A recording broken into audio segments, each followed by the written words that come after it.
Hi folks, welcome back. This is a quick touch on the brand new, just released Sony A7S III. I have been anticipating this camera for the longest while. It took like 4 years to release. This is not one of my main vlogs, nor is it the direction that my vlog is going to take. But I think that I've had the opportunity to be on both ends of the spectrum as far as vlogging now and being in a semi-professional to professional environment with these cameras. So I used the previous version, which I'm using right now to record this, of this camera, which is the A7S II. And I'm now bringing the A7S III opinions to you. Quite a number of people have actually asked my opinions, and I figured, okay, let me just do a quick video, but I'll try to make it as concise as possible and not to lose you too much. Vlogging is a completely different beast to professional filming. There's a whole new dynamic in there, and I think I can safely offer my opinion on both. I will be going back to my previous style of vlogging where I get to introduce myself, where I'm from, which is Trinidad and Tobago, and how it compares and contrasts to Panama, because they're very similar. So I'll be trying to release that this weekend. Now, my excitement for this camera has been overflowing for the past 4 years maybe. When the A7S II came out, even when the first A7S came out, the Mark I, they crowned it as the low-light beast, and it delivered 4K, and there were professional options on there with focus peaking and zebras for highlights, blowout, and so on and so forth. So I have been anticipating this camera, but it took so long to release that as time went by, my excitement got a little deflated as the months rolled by, the years rolled by, and it's finally out now. And it's a bit anticlimactic because the other camera brands have been able to kind of catch up to what Sony was doing, and it's here now. And it's okay. It's actually it's a solid camera. It's pretty good. So I'll be taking you through the pros and cons of vlogging with this new camera, and also in a semi-professional environment, the pros and cons there as well for the people who are looking on here and do use these camera systems in a professional environment. So here goes. Now, because this is supposed to be a brief video, I will try not to get too technical, especially for the ones who are now looking to start a vlog and they want to understand what it is they're getting into if they purchase this camera. I'm going to keep it as simple as possible. I tend to get excited when I'm talking about equipment and gear, so I'll kind of reel myself in a little bit and see how best I can just steer this in a brief manner. So moving on, pros and cons for vlogging with the new A7S III camera. So for vlogging, generally you want a screen that articulates, meaning in layman's terms, just flip out so that you can see yourself, you can see the frame in which you're filming, what you're getting in the frame, you know, etc, etc. Your lighting, your exposure, color, etc. So basically, this camera is going to be very good for that because Sony has finally released a camera in this lineup that can articulate and swing all the way out so that you can see yourself in the frame. Generally, you don't want to be looking at the screen while you're filming like this, or looking at the screen I'm looking at on top there. Looking at yourself is not going to work because people can tell that you're looking away from the lens. Like that. You want to be speaking in the lens, but just before you start filming, you want to check what your frame is like, etc. The Mark III version that's new and it's out now finally has that articulating screen that you should be able to use to frame yourself up and check your exposure and etc. In addition to articulating, there is the option now to touch the screen, to change options, to focus on something. So if you want to be able to see something in your frame that you want to focus on, you can just tap that thing in the frame and it keeps focus on that. Another pro would be the fact that there is a wider range of recording options. So you have 24 frames, you have 60 frames, you have 120 frames at 4K, which is fantastic. And now you have 240 frames per second in 1080, which is full HD. That changes the game a bit because the slow-mo that you get at 240 frames per second looks really, really smooth and milky and just, you know, it's so good. So that kind of expands your creativity as a vlogger so that you can shoot things in slow motion or just a variety of different frame rates to really tell your story in a dramatic way, and so on and so forth. The next pro, from what I heard, is that it does better internal sound. So the preamps that are built into the camera, when you hook up a mic or even with the built-in mic on the camera, sounds a lot better than the previous version. So you can look forward to getting a pretty reasonable priced mic, connecting it on there, and still getting really good sound, usable sound, to be able to do what you're doing. This comes in handy when you want your vocals, when you're recording, to really overpower everything that surrounds you, so that it isolates your voice versus all the trucks behind that are beeping or the thunder that's rolling, etc. So the focusing system. Right now I manually focus everything. There's a bit of a technique to how I do that when I'm vlogging, but the new camera has far superior focusing than the Mark II version that I have. So that comes in very handy when you want to keep your face in focus. So if I come closer, I'm no longer in focus. When I get back here, my focal point is on this plane.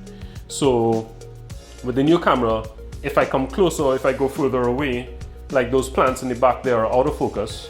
My hands are out of focus, but as it goes into this plane where my face is, it's definitely in focus. So what that enables you to do is touch on your target, or your subject I should say, and if it moves closer to the camera, it will hold focus. If it moves away from the camera, it will hold focus on that particular subject that you touched on. So that's great news. Really great news, because even in my first vlog, right there, I'm out of focus, but I don't even know it because I don't have an articulating screen to show me that I'm out of focus. So you see how these things can help each other. So another pro, but it's more for the pros, is the fact that you can record on 2 SD cards versus 1. So you can have a backup of whatever you're recording. Why this is important? I'm already seeing as vloggers, we toss things around a bit. So it's on the go. Sometimes you're just going. This is getting dust, this is getting dirt, sand, whatever the case may be. If for some reason you've recorded an entire day on 1 memory card and something goes wrong with that card, you've lost potentially an entire episode of your vlog. So while this is more of a professional convenience, I believe vloggers can definitely benefit from this. If one SD card goes bad, you have the other one recording and you haven't lost your entire day of filming. Just make sure to do that with your backup drives as well.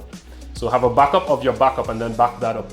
So this new version of the camera, the Mark III version, has a less confusing menu system. Now Sony is notorious for having confusing menu systems. Even though if you've been using the menus for a year, 2 years, sometimes you want that odd setting that you're not accustomed going to find, that you just may need in a pinch, and you will spend literally 2 minutes looking for one setting in that menu.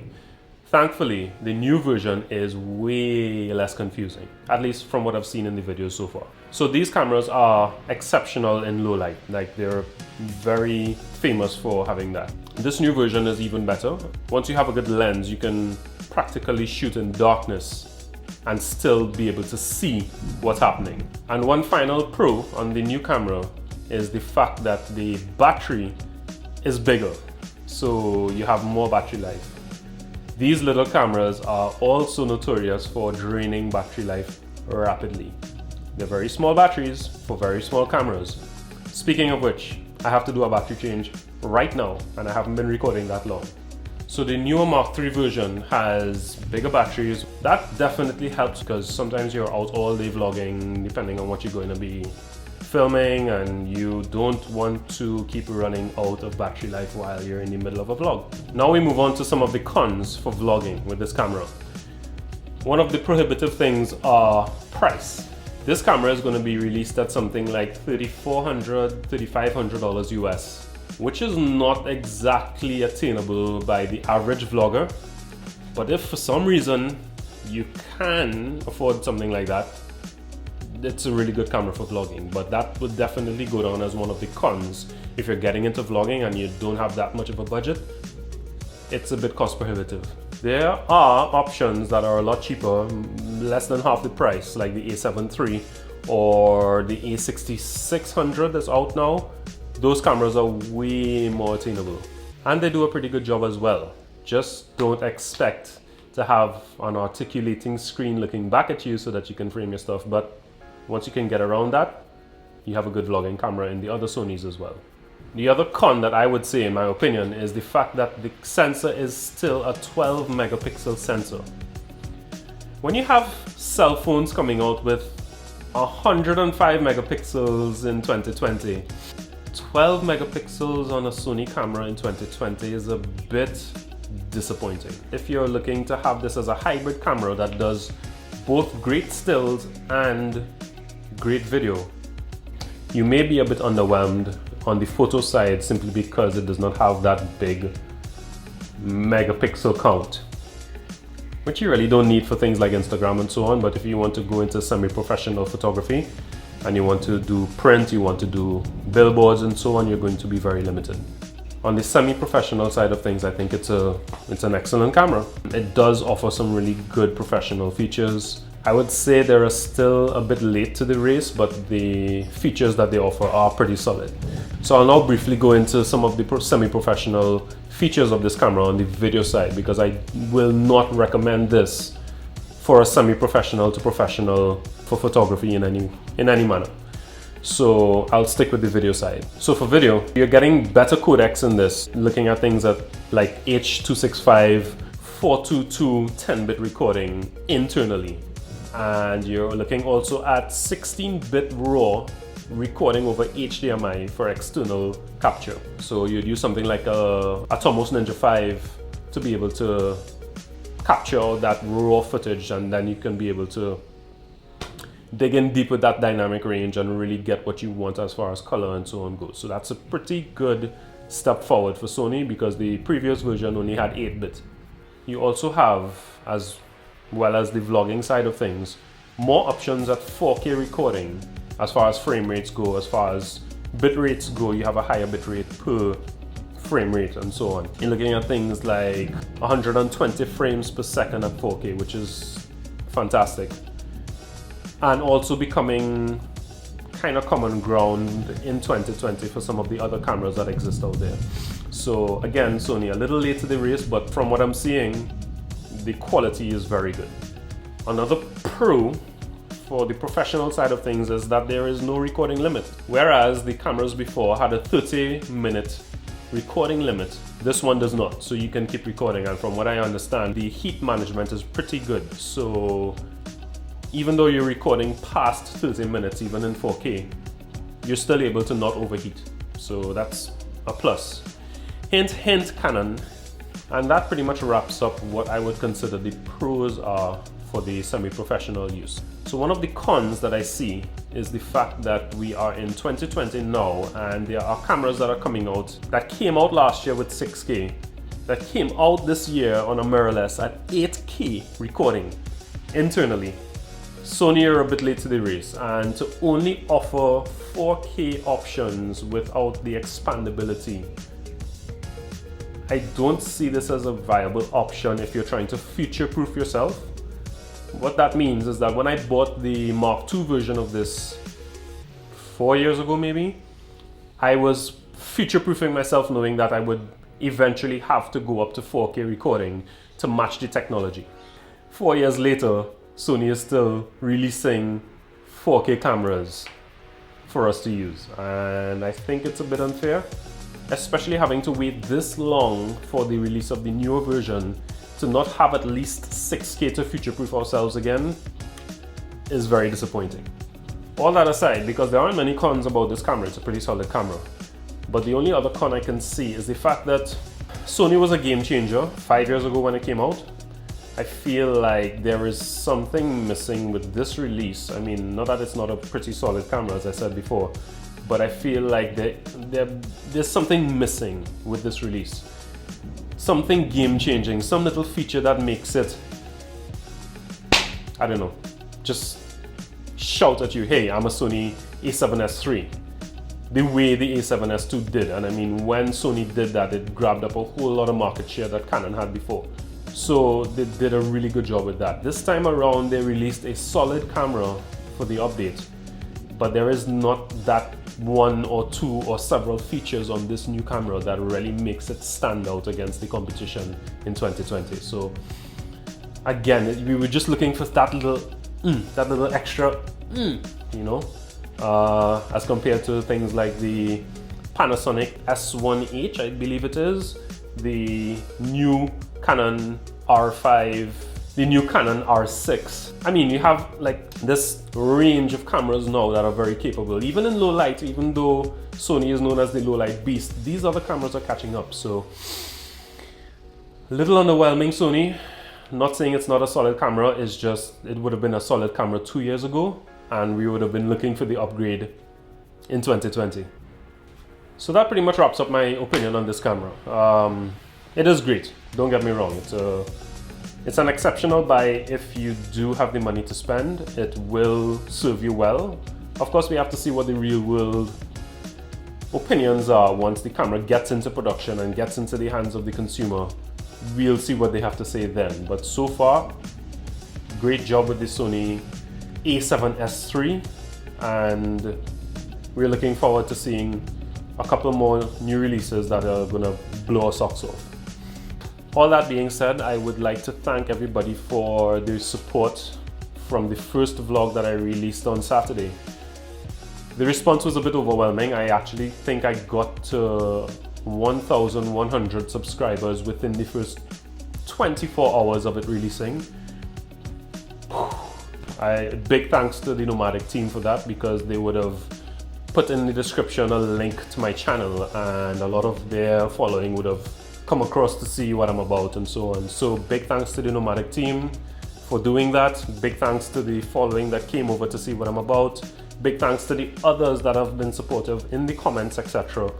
Lots of likes. Thank you so much. I had no idea that that would have been a response, or that people would be that interested in what I have to say. So I'm going to try to keep entertaining you all by my crazy story and everything that's happening with me continuing on Saturday. I will be trying to release one of these vlogs every week, and maybe plug in little things here and there between, like this camera review per se, when things like this come up. So for those of you who are new to the channel, welcome, and I hope you enjoy what you see. Be sure to check out my last video, and if it connects with you in any way, feel free to subscribe, like, comment, and I have lots more to bring to you. Again, thank you very much everyone for the support, and adios.